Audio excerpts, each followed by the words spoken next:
खबर उत्तर प्रदेश के आजमगढ़ से है, जहां जनपद में एनएचएआई के टोल टैक्स के चक्कर में प्रतिदिन आम लोगों को खतरों से खेलने पर अपने गंतव्य तक जाने के लिए मजबूर होना पड़ता है। आजमगढ़ वाराणसी राष्ट्रीय राजमार्ग पर एनएचएआई के द्वारा मोहम्मदपुर में जब से टोल टैक्स की वसूली शुरू की गई है, तभी से यह विवादों के केंद्र में है। खास बात है कि टोल टैक्स से ज़्यादा लोगों को लाने के लिए पहले से गतिमान रहे पीडब्ल्यूडी के सड़कों को भी बैरिकेडिंग लगाकर बंद कर दिया गया। मोहम्मदपुर से फरियां मार्ग, जो आम लोगों के लिए मुख्य मार्ग था, इसको बैरियर लगाकर बंद कर दिया गया है। अब इस पर स्कूली बस व अन्य बड़े वाहन नहीं जा पा रहे हैं, जिससे काफ़ी दिक्कतों का सामना करना पड़ रहा है। इसके अलावा मोहम्मदपुर टोल प्लाजा पर बाइक, ऑटो रिक्शा के आने जाने के लिए इतना सकरा रास्ता दिया गया है कि हाँ, रोज़ आने जाने वाले लोगों को मुश्किलों का सामना करना पड़ता रहा है। लोगों को जान हथेली पर लेकर जाना पड़ता है। इन्हीं सब मामलों को लेकर पिछले दिनों मंडलीय सड़क सुरक्षा समिति की बैठक में जब यह मुद्दा उठा, तब आरटीओ आर्यन चौधरी ने इसका संज्ञान लिया और शनिवार को मौके पर स्थिति का जायजा लेने के लिए वह खुद पहुंचे। उन्होंने कहा कि वास्तव में यहाँ कई दिक्कतों का लोगों को सामना करना पड़ता है, जिसमें एनएचएआई और पीडब्ल्यूडी के अधिकारियों से बात कर इसमें आम लोगों की सहूलियत के लिए सुधार किया जाएगा।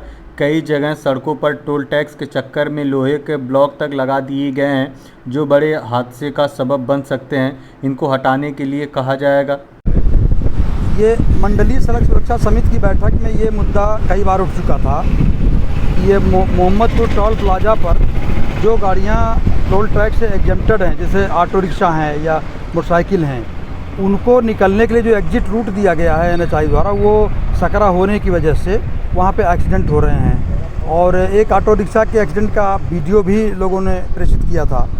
तो उसमें समिति का निर्देश था कि इसका जांच करके देखा जाए कि क्या मामला है। तो उसी संदर्भ में हम यहाँ देखने आए हैं। तो यहाँ पर देखा गया वास्तव में वो जो पैसेज दिया गया है वो काफ़ी सकरा है, और ऑटो रिक्शा से निकलते समय मुश्किल से दोनों तरफ बहुत कम जगह बच रही है।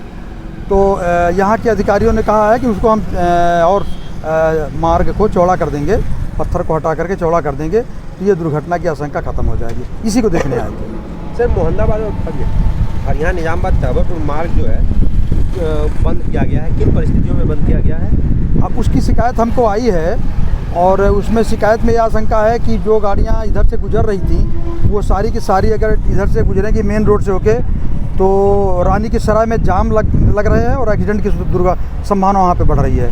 तो वो अब चूँकि पीडब्ल्यूडी का मामला है, तो हम पीडब्ल्यूडी को पत्र भेज करके पूछेंगे कि वो किसी कारणवश उन्होंने लगाया होगा, तो उसके पीछे क्या कारण था लगाया था उन्होंने, और फिर उसके बारे में जो होगा समिति की बैठक में जो डिसीजन होगा उस पर कार्रवाई करेंगे। उस मार्ग को सर बंद करने की कोई वैकल्पिक व्यवस्था भी है क्या? उसके अलावा भी कोई मार्ग है वहाँ से? नहीं, ये मेन मुख्य मार्ग जो है हाईवे है, उधर से गुजरने का रास्ता तो ही है। थोड़ा दूरी बढ़ जा रही है गाड़ियों की और समय बढ़ जा रहा है, ये एक समस्या है जिसकी वजह से लोगों ने शिकायत की है। तो अब वो हम पीडब्ल्यू से जांच करा करके फिर हम समिति की अगली बैठक में उसको रखेंगे। सर, लोगों का ये भी कहना है कि टोल प्लाजा के ठेकेदारों को फायदा पहुँचाने के लिए वहाँ बंद किया गया है। अब इस पर हम कुछ नहीं कह सकते, वो तो एनएचएआई और पीडब्ल्यूडी का प्रकरण है। वो पीडब्ल्यूडी के अधिकारी ही इसमें कुछ बता पाएंगे हमको, तो उस हिसाब से हम देखेंगे क्या करना है। उस रास्ते पर सर स्कूल भी है और स्कूल बड़े जो बसें होती हैं वो भी उससे गुजरती हैं, जिससे इस बंद की का उनको भी खामियाजा भुगतना पड़ता है। उन्हीं सुविधाओं को देखते हुए तो पब्लिक की शिकायत हमारे पास आई है ना, तो उसी को देखने हम आए थे। ठीक है, देख लिया। टोल प्लाजा पे आए, टोल प्लाजा पे जगह जगह बैरिकेडिंग रोकने के लिए गाड़ियों को कुछ डब्बे रखे गए हैं जो लोहे के। हाँ, वो दुर्घटना के कारक बन सकते हैं, तो हमने उनको कहा है कि आप इसको मत रखिए। और उनका कहना था कि कुछ गाड़ी वाले बैरियर से बच करके निकलना चाहते हैं, तो हमने कहा कि उसका कोई वैकल्पिक विकल्प करें, व्यवस्था बनाएं, ताकि वो दुर्घटना के लिए ऑब्जेक्ट सड़क में ना रखे जाएँ। तो उन्होंने कहा कि हम हटा देंगे।